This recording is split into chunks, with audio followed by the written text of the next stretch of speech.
Binge Audio. Préparé avec amour et fait avec amour.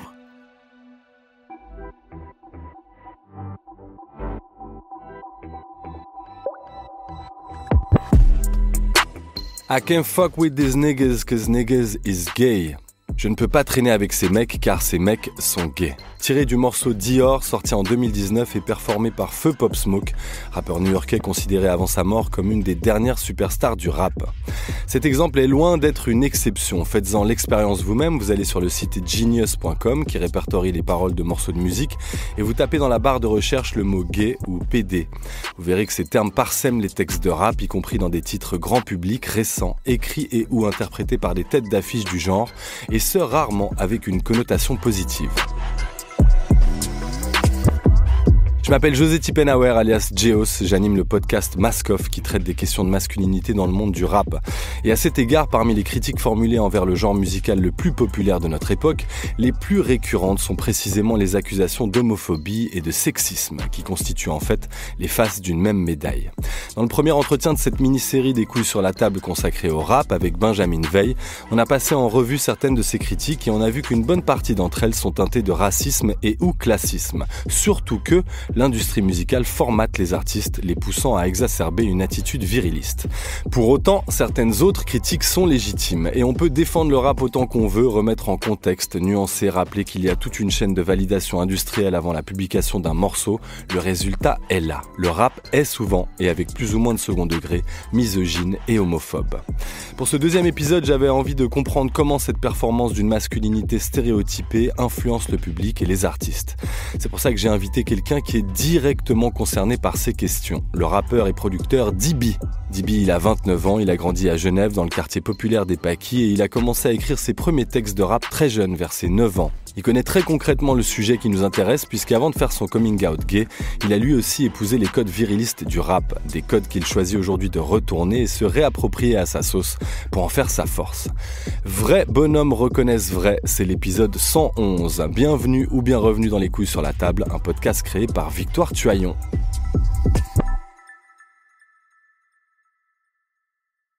Dibi, salut. Salut Géos, ça va ? Bien et toi ? Ouais, ça va, ça se passe. Alors précision avant de rentrer dans le vif du sujet, on se connaît depuis un moment. Dibi, je t'ai déjà interviewé plusieurs fois dans le cadre de mon émission radio Nayuno en Suisse. Donc on va pas faire semblant de se vouvoyer. Voilà. Dibi, en tant que rappeur, tu attaques souvent les travers virilistes du rap, toutes ces normes et injonctions à performer une masculinité dominante. À quel moment est-ce que tu identifies cette tendance ? C'est quand la première fois où ça te dérange ? Je vais dire, la première fois où ça a commencé à me déranger, c'est quand le rap US a un peu commencé à changer et qu'il y a des codes qui ont été brisés par ce qu'on appelle, nous, l'ère SoundCloud. Juste pour préciser, donc SoundCloud, c'est une plateforme sur laquelle tu peux téléverser ta musique gratuitement et la faire écouter au public comme ça. Donc c'est l'équivalent d'une plateforme de streaming, mais qui a beaucoup justement servi l'industrie, plutôt la non-industrie indépendante. Et ce qu'on appelle l'ère SoundCloud, c'est justement toute une flopée de rappeurs comme ça, et rappeuses aussi, mais beaucoup justement de rappeurs qui produisaient, qui s'autoproduisaient, qui faisaient beaucoup de choses en indépendant, vraiment fait maison comme ça, et qui se sont fait connaître sur cette plateforme-là, et c'est donc de là qu'on appelle cette ère SoundCloud. Est-ce que tu arrives un tout petit peu à resituer, c'est quoi, c'est les années 2013, 2014 ? Non, un peu plus loin même, ouais. 16, ouais.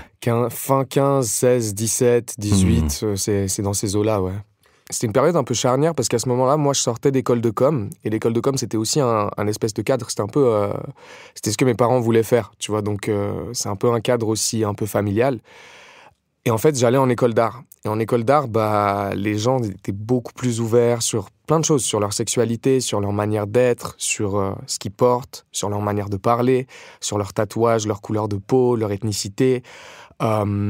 Sur beaucoup de choses. Pour le public français, juste une petite précision aussi, chez nous l'école de com c'est aussi l'école de commerce en Suisse, sauf que c'est pas dans les mêmes tranches d'âge. Les écoles de commerce ici en France c'est plus tard, c'est après le lycée, alors que nous c'est la même période en fait. En termes d'âge, ça veut dire que l'école de com de base c'est quand t'avais peut-être 16-17 ans j'imagine. Exact, ouais, j'ai commencé, j'avais la fin de la quinzaine tu vois, et j'avais 20 ans quand j'ai commencé l'école d'art, ouais.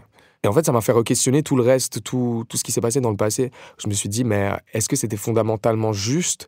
Et en même temps, il y avait tout ce côté old school du rap, tous les gens avec qui j'ai grandi dans le milieu du rap, tous les gens que j'ai écoutés par le passé, qui eux pointaient du doigt un peu cette nouvelle génération. Et j'étais là, mais où est le juste finalement, tu vois, parce qu'ils requestionnent quelque chose, c'est intéressant. Mais est-ce que nos prédécesseurs dans le milieu du rap, est-ce qu'ils étaient fondamentalement justes, tu vois, par rapport à leur masculinité? Des artistes dont j'étais fan quand j'étais petit, par exemple, typiquement 50 Cent, quoi, qui était le grand viril baraqué, qui s'est pris 9 balles, qui est tatoué, qui collectionne les femmes, enfin, c'est ridicule. Lil Wayne aussi, peut-être Ja Rule, The Game, que j'ai beaucoup écouté. Donc ouais, moi je dirais que c'est à partir de là que ça a commencé un peu à me titiller, à me déranger, ouais. Donc 50 New York, The Game Los Angeles, Ja Rule New York. C'est intéressant parce que Lil Wayne, qui est lui de la Nouvelle-Orléans, est considéré un peu comme le père des SoundCloud rappers. Justement, c'est un peu le premier qui a mis, je me rappelle à l'époque, il mettait des leggings et les gens ont commencé à dire mais qu'est-ce que c'est que ça en termes d'habits. Ouais. Il mettait des hugs aussi, les bottes là. Ouais. Et je crois qu'on le voyait aussi commencer à avoir les ongles teints. Ouais. Puis ils se sont beaucoup inspirés de lui en termes vestimentaires. Et là où, juste pour aussi que le public comprenne bien, les SoundCloud rappers, ils ont aussi ouvert la discussion sur d'autres thématiques. Parler un peu plus de leur santé mentale. Quand tu parles de emo rap, c'est vraiment la question des émotions. Ouais. Lil Peep et tout ça, qui étaient des gens qui parlaient justement du fait qu'ils se sentaient pas bien. Et puis en termes de masculinité, c'est aussi assez nouveau ça dans le rap. Il y a toujours eu quelques exemples, mais à cette époque-là, le fait qu'on arrive carrément sur le emo rap, rap émotionnel, quoi, ou sur les émotions, bah c'est vraiment assez nouveau.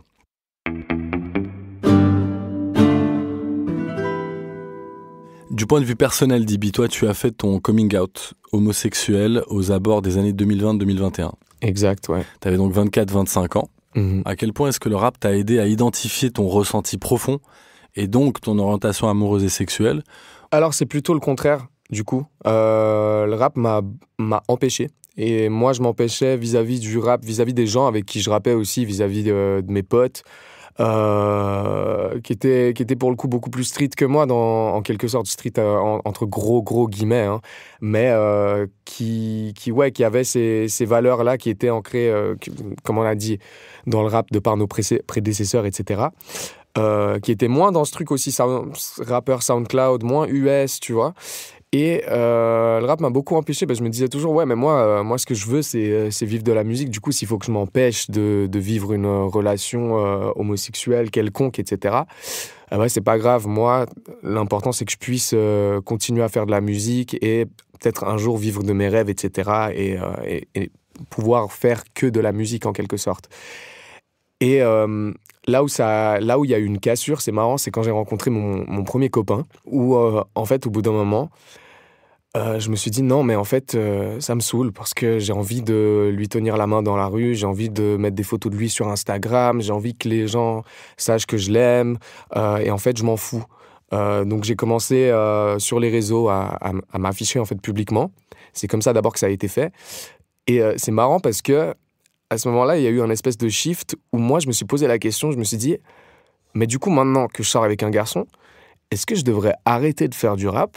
Et est-ce que je devrais pas plutôt faire de la pop ou de la variété française, machin? Et je commençais à écrire des chansons, mais toutes douces, toutes machin et tout. Et puis c'est drôle, c'était aussi parce que avant lui, j'allais sur Tinder et puis je matchais avec des mecs, puis quand on parlait musique, il n'y en avait aucun qui me parlait de rap. Les mecs, ils écoutaient de la Goa, de la variété française, des choses comme ça. Et je me suis senti comme dans un espèce d'entre-deux où j'avais pas ma place, jusqu'au moment où j'en ai eu ma claque. Et je me suis dit, mais tu sais quoi, en fait, tu fais ce que tu veux. Genre, t'as le droit de rapper comme tu rappais quand t'étais petit, avec le même flow, avec le même bagou, comme quand tu rappais avec tes gars dans la rue. Et t'as le droit d'assumer la personne que t'es. T'as le droit de même parler de ce que t'es dans tes chansons. Puis c'est là où il y a des chansons comme PD ou Arc-en-Ciel ou No Homo, tu vois, qui ont vu le jour. Donc ouais. On va revenir justement sur quelques-unes de tes œuvres. Ouais. Est-ce que t'avais quand même est-ce qu'il y avait des artistes qui t'inspiraient justement dans ta masculinité? T'as parlé un peu des emo rappers et tout, mais même si on revient sur un peu depuis le début que t'écoutes du rap, t'en écoutes depuis très petit, t'en pratiques même depuis très petit, est-ce qu'il y avait quand même des role models, des modèles auxquels tu t'identifies qui te rassuraient? si tu veux, quand je cite mes role models, même maintenant, en fait, ça a jamais été finalement, c'est plus des rappeurs qui ont cette connotation très virile. C'est des artistes comme Travis Scott, comme Kendrick Lamar, qui est aussi très vulnérable dans ses propos. Tu as parlé de, justement, vulnérabilité, émotion, etc. Et quand j'étais petit, c'est marrant.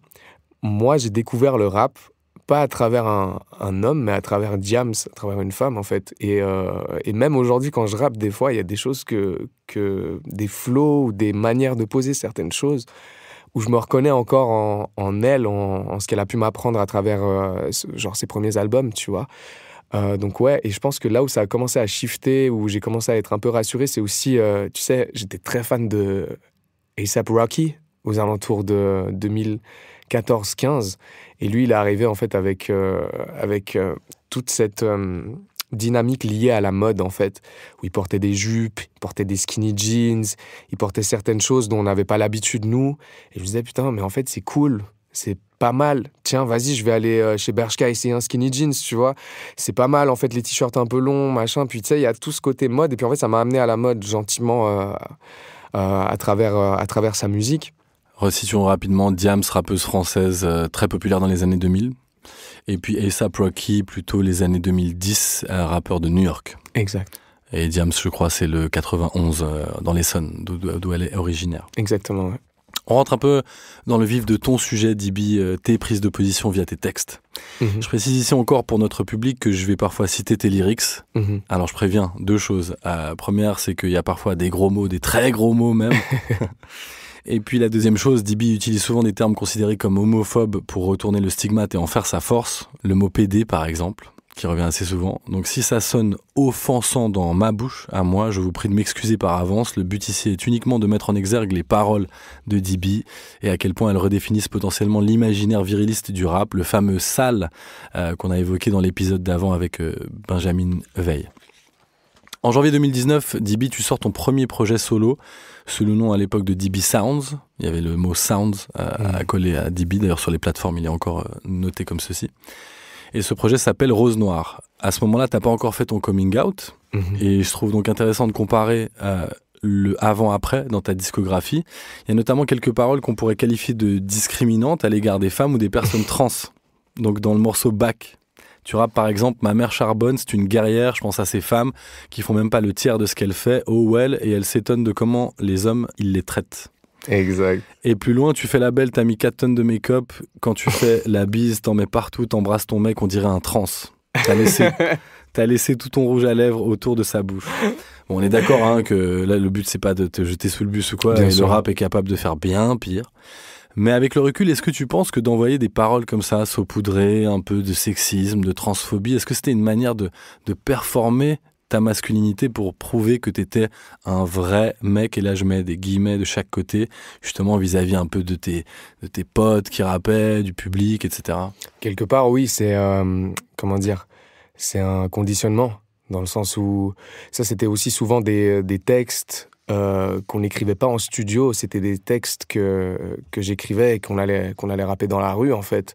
Du coup il y a tout ce truc de ok, t'es avec tes gars, c'est tous des gros balèzes, ils sont tous plus grands que toi et puis bah tu dois montrer que you're the man, tu vois ce que je veux dire. Donc oui, en quelque sorte il y a une espèce de conditionnement qu'aujourd'hui il y a plus de temps. Parce qu'il y a plus ça à prouver non plus, tu vois. On était très jeunes à ce moment-là. Quand tu dis il n'y a plus ça à prouver, c'est pour toi ou tu dis de manière générale dans le rap, t'as l'impression qu'il n'y a plus besoin de... Dans le rap, il y a moins, tu vois, en général, il y a moins, mais en tout cas, pour moi, il y a plus ça à prouver, tu vois. Le fait, comme on dit, comme les rappeurs ont l'habitude de dire, de porter ses couilles, en quelque sorte, moi, je le fais en défendant aujourd'hui ma cause, tu vois. Donc, c'est ma manière à moi de le faire. Donc, voilà. Donc, oui, pour répondre à ta question, oui, il y a une sorte de conditionnement. C'est des textes qui ont été écrits avant d'être chantés dans la rue. Donc, oui, t'es avec tes gars, etc. Et ouais, c'est des lyrics que je ne chante plus aujourd'hui. Donc, voilà. Tu les regrettes ? Non, Je les regrette pas, parce que ça fait partie de mon histoire, ça fait partie de moi. Ça raconte aussi quelque chose. C'est aussi un peu des sneak diss, en quelque sorte, des pics un peu personnels envers certaines personnes. Donc voilà. Il y a des personnes qui étaient visées à travers ces généralités-là, il y avait quelques personnes précises qui étaient visées. Ouais.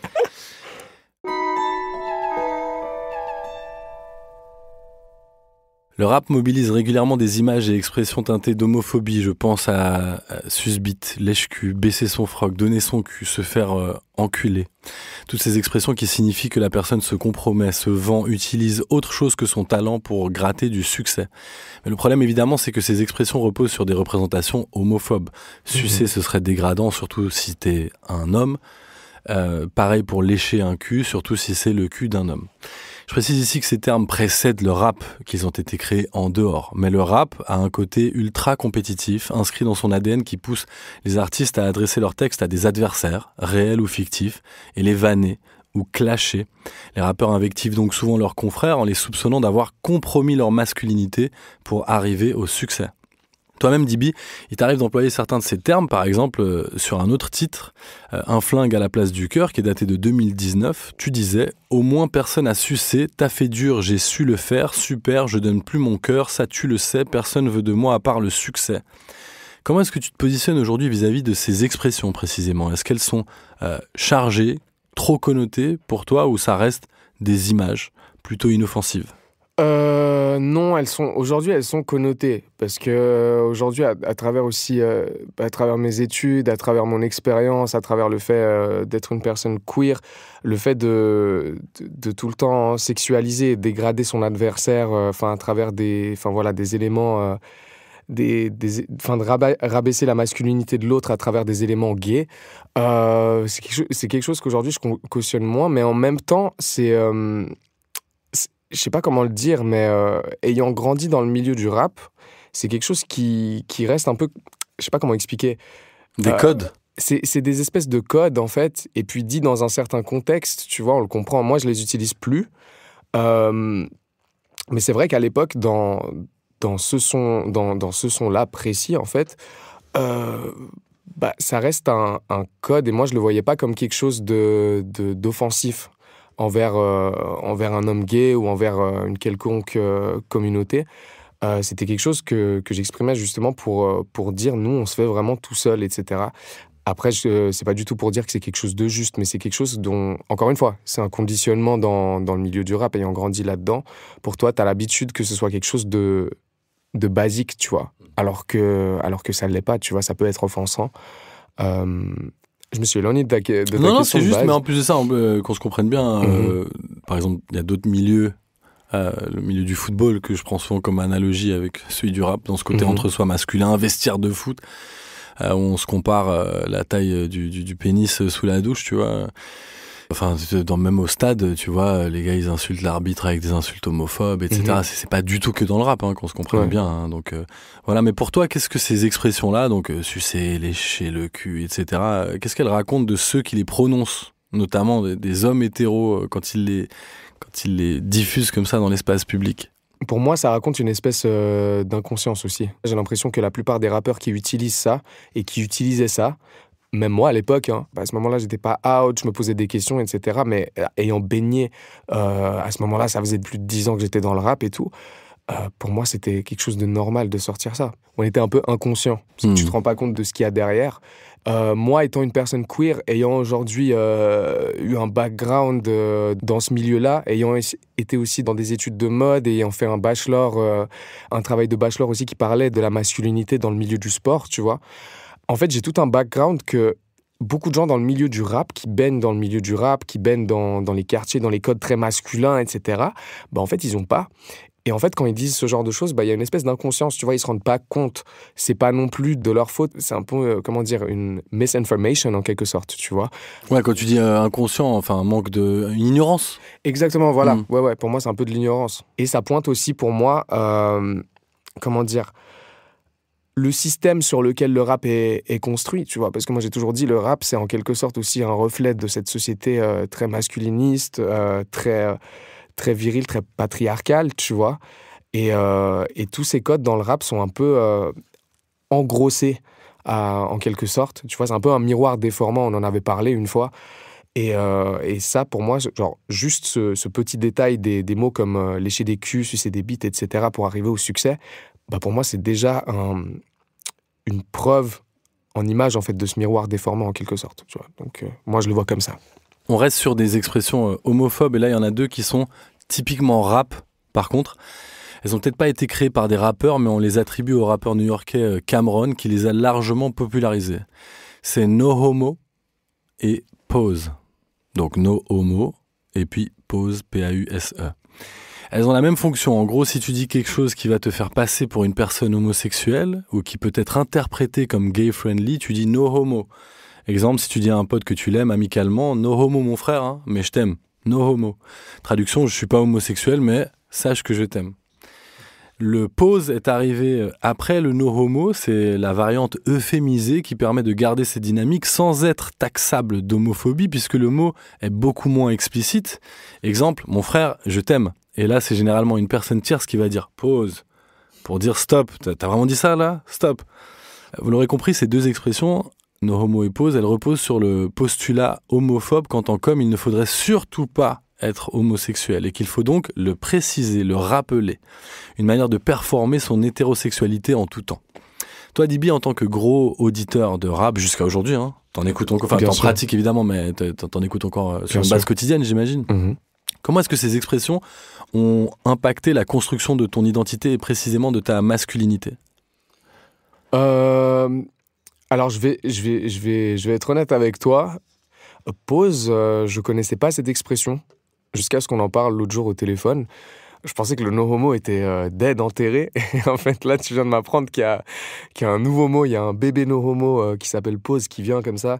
Et le no homo, bah, moi, je t'avoue que je l'ai pas beaucoup utilisé. Genre, même dans le passé, même quand j'étais ado, etc., j'ai jamais été confronté énormément à ce mot. C'est vraiment un mot que moi j'entendais dans le milieu du rap. Après, ça a toujours été deux mots qui te rappellent en fait que l'homosexualité c'est pas le bienvenu dans le milieu hip-hop. Du coup, ça joue aussi sur toute cette construction de tout ce que je t'ai raconté auparavant sur le fait que moi je veux vivre du rap, du coup s'il faut que je cache ma sexualité pour pouvoir réussir, etc., et ben je vais la cacher au maximum parce qu'il y a des mots comme ça, parce qu'il y a d'autres paroles, etc. Donc ça c'est une brique parmi tant d'autres, mais je t'avoue que dans la vie de tous les jours j'ai jamais vraiment été confronté et j'ai pas souvent utilisé ce mot. Et c'est pour ça que je te parle précisément dans le cadre du rap, parce qu'effectivement ça c'est un vocabulaire très rap. Parfois dans les médias aussi, hein, c'est pas que des rappeurs qui l'utilisent. Jusqu'à aujourd'hui, on entend dans des contenus, y compris francophones, le mot pause comme ça qui sort. Mais voilà, c'est pour ça que je te dis, plus que le quotidien, c'est vraiment dans ton écoute, dans ta pratique du rap, à quel point, peut-être si on étend un peu la question aussi, c'est est-ce que jusqu'à aujourd'hui, tu as été marqué par ce qu'on appellerait une punchline en soi, qui était très très homophobe et qui t'a blessé ou interpellé Alors, à l'époque, je vais te dire, c'est très difficile parce que du coup, t'es baigné dans le truc et tu te rends pas forcément compte, tu vois, même quand t'es adolescent et que tu connais pas encore vraiment ta sexualité, tu te poses des questions et tu te dis, je vais juste rentrer dans un moule, moi j'aime le rap, et du coup, tu as tendance à normaliser un peu les paroles de tous les rappeurs. Moi, il y a un truc qui m'a marqué, c'est que, en fait, il y a pas longtemps, je crois, il y a 1 an en arrière, j'ai réécouté A7 de l'album de SCH. C'était pas un album, c'était une mixtape. Sa première. Rappeur marseillais, SCH. Exact. Rappeur marseillais, SCH, que j'adore. J'adore ce qu'il fait. Et j'étais très fan de lui. J'aimais son aura, sa direction artistique, etc. Et en fait, j'ai réécouté A7. Et il y avait une chier de cette expression à chaque fin de couplet où c'était un gimmick où il disait pédéraste, comme ça, mais dans toutes les chansons. Et en fait, ça m'a marqué, j'étais là, putain, mec, t'écoutais ça, mais j'avais déjà 19 ans à ce moment-là, j'écoutais ça, et puis ça passait dans mes oreilles inaperçu, tu vois, c'était pédéraste, et t'étais entre tes potes, et puis pédéraste, ça passait, et puis c'était normal, en fait. Et ça a été normalisé, banalisé, puis en fait, maintenant, je le réécoute, et je suis pas du tout d'accord, genre... Quand tu dis que t'es pas d'accord, t'as arrêté d'écouter SCH ou t'as arrêté d'écouter ce projet ou aujourd'hui t'arrives à mettre de la distance? Aujourd'hui, j'arrive à mettre de la distance. J'ai pas arrêté d'écouter SCH, j'écoute moins ce projet, je t'avoue. J'écoute plutôt le dernier.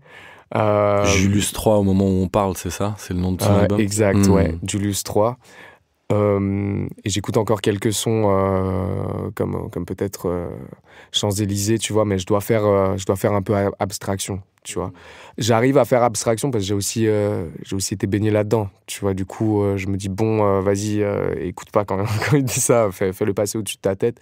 Mais c'est clair que c'est quelque chose, s'il devait refaire ce move, c'est quelque chose avec lequel je ne serais pas d'accord.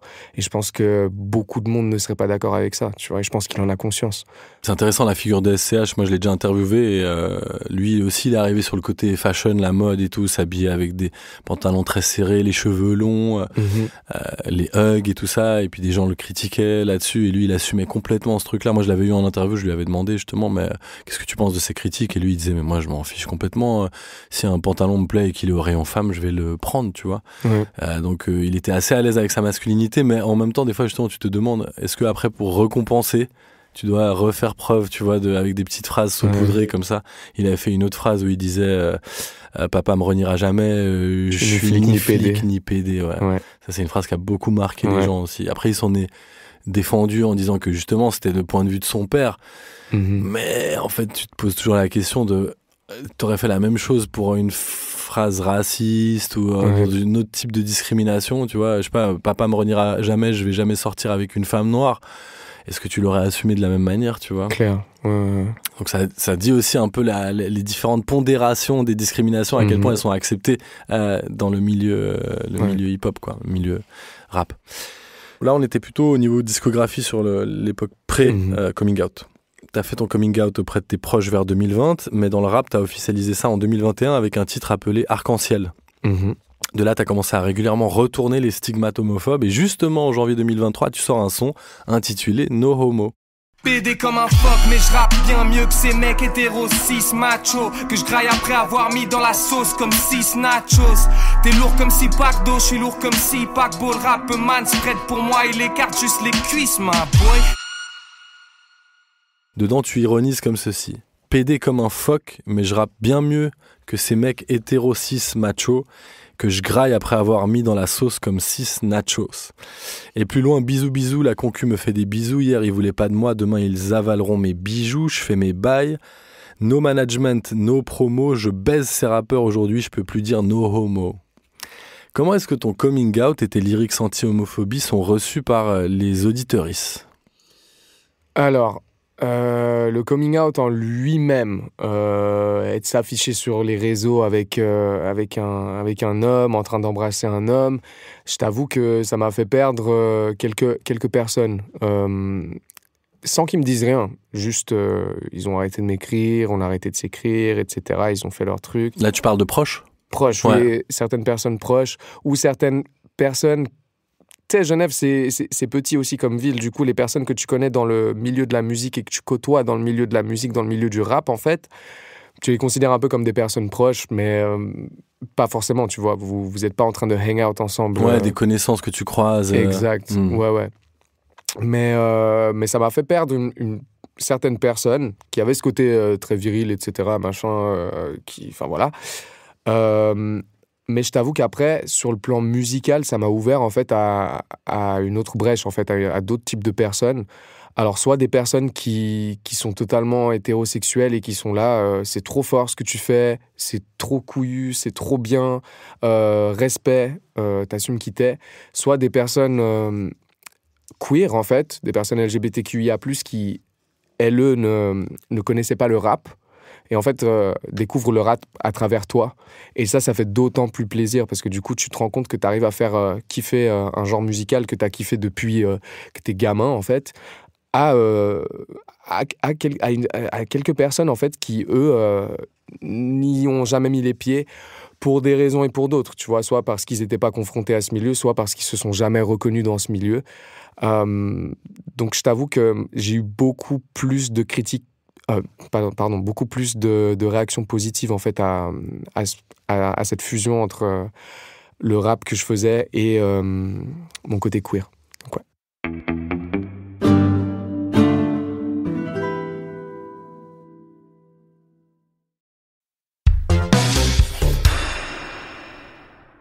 Dans un podcast auquel on a été invité, toi et moi, pour le média Madame Rap, qu'on salue. Justement, tu disais que tu avais comme objectif de créer des safe spaces et des ponts entre ces deux milieux que tu fréquentes toi principalement, mais qui communiquent pas forcément, en tout cas pas de façon explicite. Donc le rap, qui a des clichés homophobes, pas que, et c'est pas le seul à en avoir, mais qui en a quand même, on l'a vu, et les milieux LGBTQIA+, avec des préjugés sur le rap, qui découlent parfois même de visions racistes et ou classistes. Est-ce que tu crois que c'est possible justement de créer des ponts à long terme et ces safe spaces jusqu'à en arriver à un moment où des hommes gays pourraient performer leur masculinité comme ils l'entendent en tant que rappeurs dans des milieux LGBTQI+, ou l'inverse dans le milieu du rap, être complètement libre de performer leur notamment homosexualité, exprimer leur homosexualité? Je pense que oui, ça peut exister. Moi, j'essaye d'y mettre ma brique, mais je pense que ça va prendre aussi beaucoup de temps, parce que là, faut se rappeler que la culture hip-hop, elle a quand même 50 piges.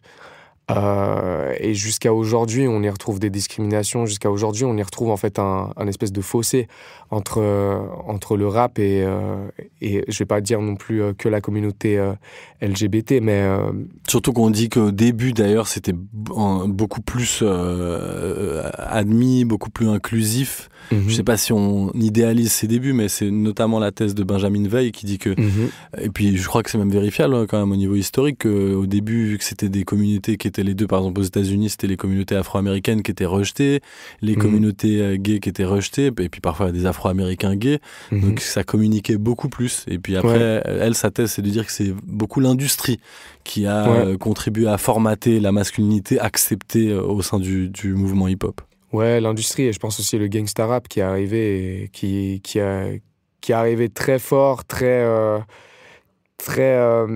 explicite, et c'est ce qui a plu à ce moment-là aussi aux auditeurs, tu vois, pouvoir écouter quelque chose dont on n'a pas l'habitude d'écouter, pouvoir découvrir un monde qu'on connaît pas, tu vois. Enfin, c'est con, mais je pense que les auditeurs blancs qui habitent dans les classes moyennes riches à Manhattan, quand ils entendaient du gangsta rap et qu'ils entendaient parler de mecs qui allaient tuer d'autres mecs, tu vois, genre, ou des choses comme ça. T'en parlais tout à l'heure quand t'étais en haut des escaliers avant de commencer l'interview, justement de la... Bon, ça, c'est beaucoup plus loin, mais... Mais oui, c'est la suite. Juste pour resituer, là, tu vas parler de la drill. Effectivement, on parlait de la UK drill, la drill, qui sont des genres, des sous-genres du rap où ça parle de façon très explicite de violences qui se commettent, et notamment entre hommes, avec des violences de gang et tout ça. Pour resituer, le gangsta rap est popularisé dans les années 90, 90 chez nous, notamment avec le groupe NWA, Niggas with Attitude, composé de Dr. Dre, Ice Cube, Eazy-E, etc., et qui a été vraiment vu comme l'étendard. Alors que à cette époque-là, du côté de New York, il y a un rap beaucoup plus doux, il y a le mouvement qu'on appelle la native tongue, qui sont hyper positifs, qui est justement dans lesquels on retrouve plein de morceaux inclusifs, en tout cas à l'égard des femmes. Et le gangsta rap arrive, et effectivement le côté hyper gangster lié à une forme de réalité qui vivait, mais on le voit aussi dans certains films et documentaires que l'industrie, elle a sauté là-dessus, quoi, vraiment pour formater, et puis comme tu dis, un peu faire frissonner le public, y compris hors de ces milieux-là, quoi, leur faire s'encanailler. C'est vraiment quelque chose qui a représenté énormément d'argent à un moment. On le voit aussi justement sur le film de Straight Outta Compton, qui est le biopic sur le groupe NWA, donc Dr. Dre, Eazy, etc., Ice Cube. Et on voit justement que c'est une poule aux œufs d'or. Donc ça marche. Et donc on pousse, on appuie ces traits-là. Et c'est d'ailleurs à cette époque-là, pour la petite parenthèse, et fermer un peu le côté historique, mais qu'on a créé, que les politiques aux États-Unis ont créé le message Parental Advisory Explicit Lyrics, donc accord parental, lyrics, paroles très explicites, quoi. La preuve que c'était pas toujours comme ça, le rap avant. Mais c'est marrant parce que aussi ça reflète aussi quelque chose sur notre société, sur le fait que les auditeurs, comme tu as dit, ils recherchent à frissonner. Et si on prend dans les années 90, tu vois, le fait de vouloir frissonner en écoutant du gangsta rap, le fait que l'industrie saute sur ça parce que justement ça fait frissonner les gens. Et en fait, ça montre que les auditeurs, ils cherchent aussi ce côté un peu rebelle dans la musique, tu vois, quelque chose qui leur fait sortir de leur quotidien. Et si maintenant on saute des années 90 et qu'on va sur l'ère SoundCloud en 2016-2017, bah, c'était aussi ça qui nous avait fait frissonner, c'est le fait que ce soit des mecs qui se rebellent contre les codes qui ont été déjà mis en place, tu vois, qui se disent non, nous on veut s'habiller autrement. Nous, on veut se tatouer le visage. Bon, c'est pas forcément un bon exemple. Nous, on veut se teindre les tresses. Nous, on veut faire des pogos. Nous, on est des rockstars, on n'est plus des rappeurs. Et il y a tout ce côté qui prend en fait à contre-courant tout le mouvement du gangsta rap qui s'était essoufflé à ce moment-là. Donc, moi, je trouve ça drôle. Ouais. Petite parenthèse quand même, mais ça c'est un peu très spécifique d'un point de vue rap. Mais tout à l'heure, tu as cité XXXTentacion, qui est intéressant justement, parce que dans certains morceaux, il fait preuve de sensibilité, de vulnérabilité. C'est un rappeur de cette ère SoundCloud rappeur et emo rap, qui a d'ailleurs été assassiné en fait, dans une tentative de vol de sa voiture ou quelque chose comme ça. Lui, il était originaire de Floride.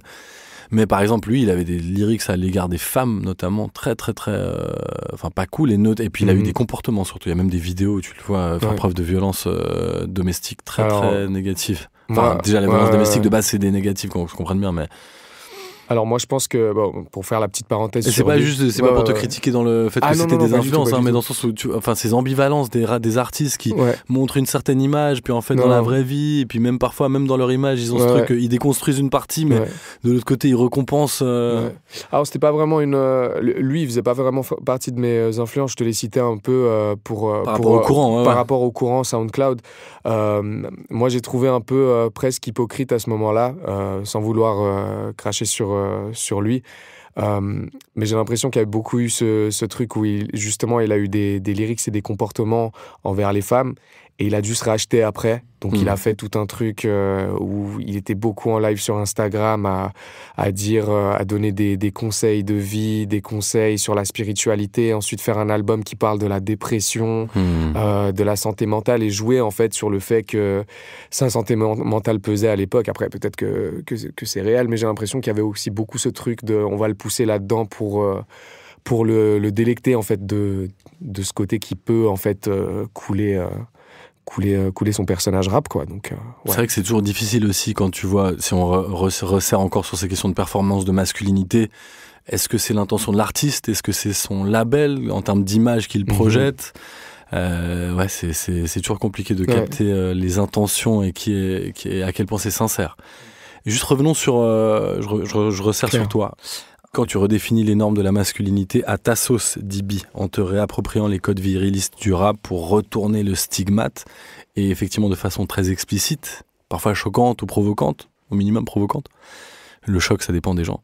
Ouais. Quelles portes se ferment et lesquelles s'ouvrent?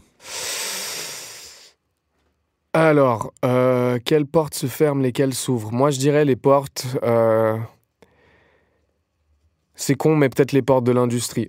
Dans le sens où je pense que c'est peut-être trop choc pour que certains labels ou certains producteurs ou certaines personnes puissent te dire ok, on va mettre de l'argent derrière, parce qu'ils vont se dire ouais, mais c'est trop choc, personne va acheter, on va pas pouvoir enflouer les caisses avec ça. Moi j'ai cette impression. J'avais eu une discussion avec un mec de label une fois. Je vais pas citer le nom du label, mais c'est un label parisien qui m'avait contacté. Ils ont des bons artistes, et il était tombé sur une vidéo de moi qui chantait la chanson Grinder à Nayuno Session, qui est une émission du coup, de la radio-télé suisse romande. Sur la chaîne Couleur 3 qu'on produit. Nayuno, c'est l'émission radio, et les Nayuno Sessions, c'était un format vidéo qu'on avait monté effectivement et dans laquelle tu étais venu performer. Exactement. Des espèces de showcase filmées. Disponible sur YouTube, ouais. Exact. Et puis... Donc, t'as envoyé ce morceau ou t'as montré ce morceau? Alors non, je l'avais posté sur Instagram et c'était tombé... cet homme est tombé sur cette chanson qu'il avait aimée. Puis on s'est appelé, on a eu un call, et puis il a été très radical en fait sur certaines choses. Et il avait beaucoup insisté sur le fait que j'essayais de créer une case qui n'existait pas. Il trouvait ça bien parce que c'est une personne gay aussi, c'est un homme gay.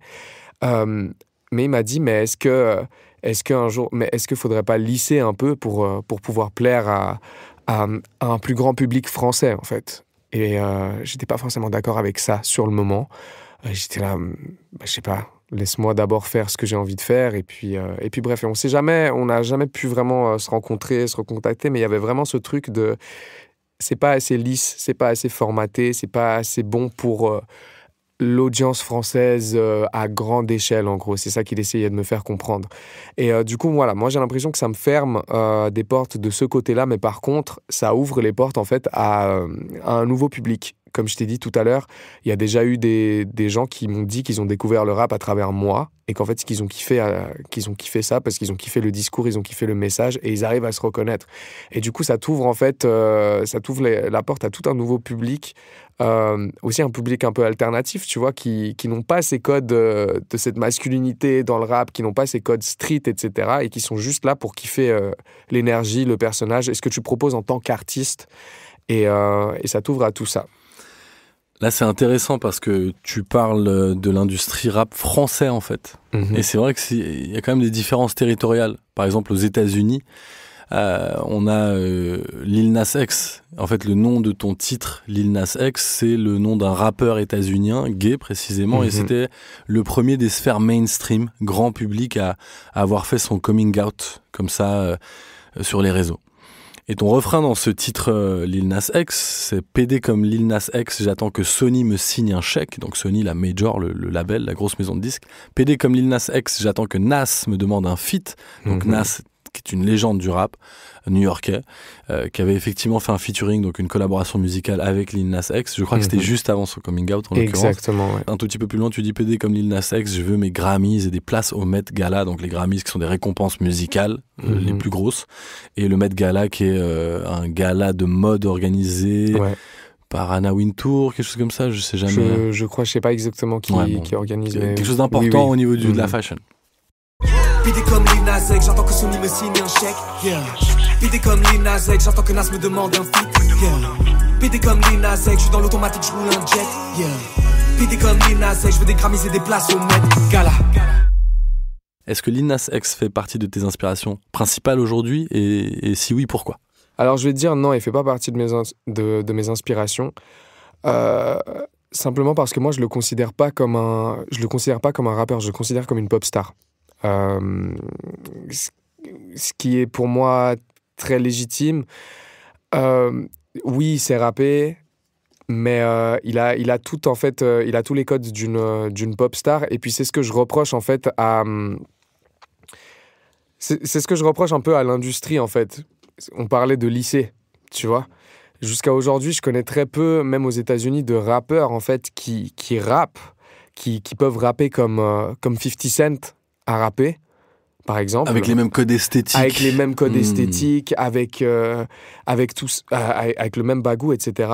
En assumant fortement son homosexualité et en passant son message à lui et à retranscrire sa vie, sa réalité à lui, en fait. Donc voilà, j'ai toujours l'impression qu'en fait, dans l'industrie, les artistes homosexuels, on va vouloir les lisser, faire en sorte qu'ils touchent un certain public cible. Après, c'est peut-être ce qu'ils recherchent, tu vois. Mais souvent, c'est un peu plus dans le côté alternatif. Dans le côté alternatif ou dans le côté pop, tu vois. On va le mettre dans une branche un peu plus pop, un peu plus dansante, un peu plus fruity, tu vois. Je connais très peu de rappeurs qui vraiment juste rappent et assument... En tout cas, là, je te parle d'hommes gays, tu vois. Dans le côté femme, par exemple, on a Young M.A. et même Young M.A., tu vois. Donc, qui est une rappeuse new-yorkaise, lesbienne. Une rappeuse lesbienne new-yorkaise, en fait. Mais même elle, en fait, elle parle pas forcément de sa sexualité, elle le défend pas forcément dans ses titres, elle l'est juste. Mais je pense que sa musique plaît juste aux mecs du hood, tu vois, genre, un peu parce qu'elle rappe vraiment un peu elle rappe sa réalité à elle, et c'est très bien, c'est sûrement ce qu'elle recherche, tu vois. Mais moi, je trouve pas, en fait, dans cette industrie, j'ai du mal à trouver un rappeur qui utilise, en fait, les codes du rap pour exprimer son homosexualité. C'est quelque chose que jusqu'à maintenant, je ne trouve pas. Lil Nas X, c'était une exception, mais encore une fois, j'ai l'impression qu'il a dû être un peu blendé dans ce côté pop star pour pouvoir passer son message et pour pouvoir atteindre, en fait, ce niveau de succès à ce moment-là. Précision vocabulaire, le hood, c'est le quartier, dans le sens le quartier populaire défavorisé, quoi. Mais je te rejoins, et pour être aussi tout à fait transparent, c'est pour ça que j'ai pensé à toi, pour t'inviter ici, parce que en fait tu fais un peu figure d'exception dans le monde, en tout cas francophone, ça T'es parmi les rares, quoi. Et qui ont vraiment, j'entends, les codes esthétiques, les prods qui sont purement, c'est de la trap, c'est vraiment très rap. Ouais. Et tu retournes les codes. Il y avait un moment Lapsuseur qui était une espèce de conte parodique, on n'a pas su si c'était sérieux ou pas, tu vois, qui rappait justement, qui retournait aussi les codes, mais beaucoup plus dans le côté parodique, quoi. Ouais. Donc c'est soit alternatif, pop ou parodique. Totalement, ouais. Pour revenir à toi vraiment, Dibi, comment est-ce que ton coming out rapologique t'a impacté toi-même en fait ? Est-ce que finalement le rap, via cette réappropriation de la saleté, ce concept qu'on a longuement expliqué dans l'épisode avec Benjamin Veil, la saleté, donc le côté un peu vulgaire, provocateur, etc. Comment est-ce que cette réappropriation de la saleté, ça t'a aidé à affirmer ton identité et ta masculinité ? Avant, on en parlait en termes d'auditeur, que tu disais que ça t'a plutôt empêché. La saleté du rap, mais au final, là maintenant, en tant qu'émetteur, que personne qui pratique, comment est-ce que ça a impacté ton identité et ça t'a aidé justement ? Ça m'a ouvert sur ça m'a ouvert en termes de sur ma personnalité, tout simplement, en fait, sur moi, sur qui je suis, dans le sens où la manière de rapper, la technique, la manière d'écrire, la manière de faire des prods, elle n'a pas bougé, en fait. C'est toujours la même chose. J'ai ma sauce à moi, je travaille avec ma manière de travailler, en fait. Mais après, ça m'a décoincé, en fait, sur plein de choses, sur ma manière d'être sur scène, sur ma manière de m'habiller, sur assumer aussi un côté plus féminin. Dans ma manière de m'habiller, dans ma manière de faire des mouvements sur scène, où il y a des choses que j'osais peut-être pas faire à l'époque. Aujourd'hui, j'inclus aussi de la danse dans mes concerts. Que toi-même, tu danses, ou t'as des gens qui dansent autour de toi ? C'est un mix des deux. Donc, à certains moments, je danse avec eux, à certains moments, c'est juste eux qui dansent, etc. Faut que je garde quand même mon souffle. Non, mais... Ouais, il y a tout ce côté-là où, en fait, aujourd'hui, ça me permet de m'exprimer pleinement, mais pas seulement pour revendiquer mon message et mon combat, tu vois, pas seulement pour créer cette brique dans cette case qui n'existe pas, mais juste moi, en tant qu'artiste, ça me permet de m'exprimer pleinement, en fait, de faire les visuels que je veux, de me maquiller comme je veux, de faire les cheveux que je veux, de danser comme je veux sur scène. Ça me permet, en fait, tout un spectrum que je pouvais peut-être moins à l'époque, ou que je savais pas comment faire à l'époque. Ça me traversait pas l'esprit. Et aujourd'hui, ça me traverse l'esprit et je me pose pas la question. Je me dis, ok, d'accord, tu vas danser comme ça sur scène, tu vas porter un crop top, tu vas mettre ces lentilles sur scène, tu vas faire ces mouvements sur scène, tu vas faire ces mouvements dans ce clip-là, et c'est ok. Et tu vas embrasser un mec dans ton clip et en fait, ça me vient et puis je me pose pas la question de « Ah oui, non, c'est juste... Voilà, ça m'ouvre tout ce champ artistique et ça se développe de manière organique en quelque sorte, tu vois. Donc c'est vraiment là, si je peux mettre un mot sur ta question, c'est vraiment le mot liberté, où en fait aujourd'hui je suis libre, au-delà de défendre ce que je défends, de juste être qui je suis en tant que personne et en tant qu'artiste. Cette liberté, est-ce que tu aurais pu la revendiquer, je sais pas si on peut dire pratiquer, atteindre, toucher de façon aussi explicite, de façon aussi... de repousser même certaines limites. Est-ce que tu aurais pu le faire dans d'autres genres musicaux que le rap ? C'est, pour faire de l'analogie, j'ai souvent eu des discussions avec des femmes, et c'était le cas de Benjamin Veil, l'autrice du livre dont on a parlé dans l'épisode précédent, qui disait qu'en fait le côté explicite du rap, parfois provocateur, etc., permettait aussi juste de dire finalement une forme de vérité que d'autres genres musicaux vont essayer de plus lisser, de plus être dans la poésie, tu vois. Là où je veux en venir un peu, pas forcément sur l'esthétique musicale, mais sur, tu vois, ce rapport à la provoque dans le rap. Je me rappelle aussi que j'avais parlé avec Héloïse Bouton, qui est donc la responsable du site Madame Rap, et à l'époque, moi, je l'avais interviewée, et elle m'avait dit ça aussi, par exemple. C'est la première fois que j'entendais des artistes féminines dans le rap parler de leur sexualité. Donc on dit le rap c'est sexiste, etc. Mais en fait au final il permet à des femmes d'exprimer des choses qu'elles n'auraient pas pu exprimer dans d'autres genres musicaux. C'est là où je veux en venir peut-être. Alors non. Est-ce que tu te serais permis d'être aussi explicite si j'étais une pop star, ou si je faisais de la pop ou de la variété française, je pense que oui, à une autre échelle. Parce que je saurais pas me positionner, tu vois, si j'étais un artiste de variété française. Et je fais aussi des sons qui sont un peu connotés plus R&B, un peu connotés pop. Il y a des morceaux qui sont plus chantés. Et j'ai inclus quand même, de manière différente, tu vois, j'ai inclus quand même ce côté provoque, tu vois. Donc je pense que non. Je pense que j'aurais été la personne que j'aurais été, peu importe le registre musical. Mais c'est clair que aussi dans le rap, il y a, comme a dit Benjamin Veil, en fait, le rap, en fait, c'est un art, en fait, où c'est très explicite, en fait, où tu peux dire des choses. Et en fait, il y a ce côté aussi très impactant, en fait, dans la manière de rapper. Il y a un truc, parfois, quand tu rappes, si t'es en colère, tu le ressens, tu vois ce que je veux dire. Et quand tu chantes, quand t'es en colère, parfois, tu vois, ça sort... c'est pas comme dans le rap, tu vois, il y a une espèce d'impact des mots, les placements des mots, etc. Il y a quelque chose de très impactant, en fait, qui fait que la provoque, en fait, elle s'y mêle bien. Tu vois, plus que dans d'autres genres musicaux. Après, c'est pas impossible de les mêler à d'autres genres musicaux. Moi, je pense à plein d'autres artistes qui le font, tu vois. Donc, ouais. Mais je pense pas que dans d'autres registres, j'aurais changé ma manière d'être. Mais c'est clair que c'est plus facile dans le milieu du rap à utiliser cette provoque et ce côté, en fait, totalement explicite et transparent.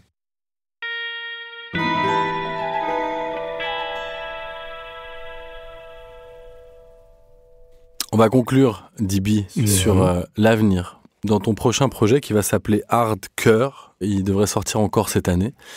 Tu commences dans cet album avec le titre Hardcore, justement, là, qui se réécrit normalement, Hardcore, où tu dis « Bébé, j'ai toujours été hardcore, comme deux PD qui s'embrassent en plein Paris, c'est trop hardcore ». Donc là, petite référence au morceau légendaire Hardcore de Kerry James, rappeur du 94, membre d'un groupe qui s'appelait La Mafia Quinfri, qu'on a beaucoup vu notamment dans le documentaire sur DJ Mehdi, paix à son âme. DJ Mehdi, producteur de légende du rap et de l'électro. Donc lui, il disait comme deux PD qui s'embrassent en plein Paris, c'est hardcore et tout ça. Donc toi, une nouvelle fois, tu retournes ça. Bébé, j'ai toujours été hardcore, hardcore, hardcore, hardcore, hardcore. Comme deux PD qui s'embrassent en plein Paris, c'est trop hardcore, hardcore, hardcore, hardcore. Des personnes trans qui cassent des lascars devant le bat, c'est trop hardcore, hardcore, hardcore, hardcore. Les hétéros qui me vannent mais qui bougent la tête car le son est hardcore, hardcore, hardcore, hardcore, hardcore, hardcore. Bébé, j'ai toujours été. Donc je relis. Bébé, j'ai toujours été hardcore, comme deux PD qui s'embrassent en plein Paris, c'est trop hardcore. Des personnes trans qui cassent du lascar devant le bat, c'est trop hardcore. Des hétéros qui me vannent mais bougent la tête car le son est trop hardcore. Et t'enchaînes avec « Je pourrais pas essuyer toute la tristesse, mais je peux devenir le rappeur que j'ai pas eu quand j'avais 10 berges. » Est-ce que ça, c'est ton but final, Dibi, devenir un role model pour une figure identificatrice pour les garçons homos qui écoutent du rap et ont jusqu'ici très peu de figures auxquelles s'identifier, justement? Quelque part, oui. Parce que j'aurais aimé. Je pense que j'aurais aimé. Je l'ai ressenti un petit peu quand il y avait eu Lil Peep. Parce que Lil Peep assumait entièrement sa bisexualité à l'époque. Assumait tout son côté emo rap. Donc Lil Peep, rappeur états-unien dont on a déjà parlé et qui est, je crois, décédé d'une overdose d'ailleurs, on en a pas parlé. Overdose, je crois de fentanyl ou quelque chose comme ça. Ouais, fentanyl qui est une drogue très très très très. Faut en rester loin, oui. Ouais, voilà. Et oui, j'aurais aimé moi avoir une figure qui m'ouvre l'esprit de cette façon-là. Et toute cette période où j'étais dans ma chambre et que je me disais non, je me posais des questions sur ma sexualité, je savais pas encore, et je me disais non, mais je peux pas aller sur Tinder parler à des mecs, etc. Parce que je suis rappeur, parce qu'on va me reconnaître et parce que on va me pointer du doigt et moi je préfère rester dans mon rap et dans mon truc, etc.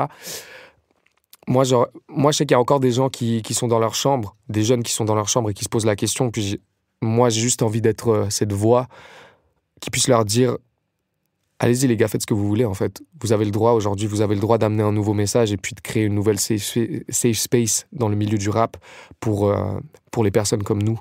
Et vous avez le droit d'être inclus. » Donc, ouais.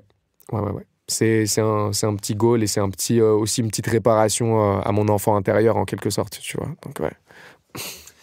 Dibi, on va arriver au bout de cet entretien, mais afin de prolonger la discussion sur notre sujet d'aujourd'hui, est-ce que tu as une recommandation culturelle pour le public qui nous écoute? Oui, j'ai une recommandation culturelle, un livre de Mélodie Thomas qui s'appelle « La mode et politique, : un bref lexique inclusif ». Et en fait, elle parle de l'agisme, elle parle de l'inclusivité dans le sport. C'était surtout cette partie-là qui m'intéressait. On peut lier le rap et le sport aussi. C'est un peu aussi les mêmes problématiques, comme tu as pu le citer avant. Et j'ai ce livre à proposer parce que je trouve qu'il est très bien écrit et puis il m'a ouvert sur beaucoup de choses. Donc, Mélodie Thomas, La mode et politique, : un bref lexique inclusif. Yeah. Hardcore, le nouvel album à venir prochainement d'Ibi. Sinon, toutes tes œuvres sont disponibles sur toutes les plateformes. Merci infiniment. Merci à toi, Géos, yes. Merci à Binge Audio. Des becs.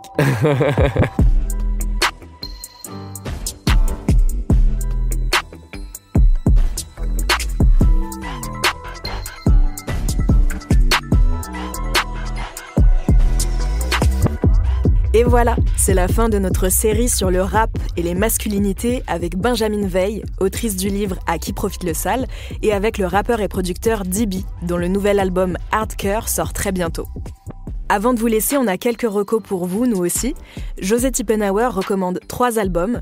L'album Saudade par le rappeur du même nom, l'album L'amour de DC's, l'album Radio Pirate de Catégorique, et il vous renvoie aussi vers la lecture du livre Note mon nom sur ta liste, mon histoire du hip-hop, écrit par Solo, membre fondateur du groupe Assassin. Moi, je vous recommande un tout nouveau podcast vidéo, ça s'appelle Tomber Love, c'est incarné par Anissa Rami et produit par Arte Radio. Avec des artistes, elle revisite l'imaginaire de l'amour tel qu'il existe dans le rap et dans le R&B. Pour son premier épisode, elle reçoit Théodora. Toutes ces références et celles qu'on a citées pendant les 2 entretiens sont à retrouver sur la page de l'épisode sur notre site binge.audio. Le lien est en description. Ça fait des mois qu'on fabrique cette série, on espère vraiment qu'elle vous a plu et on aimerait vraiment qu'elle circule au maximum.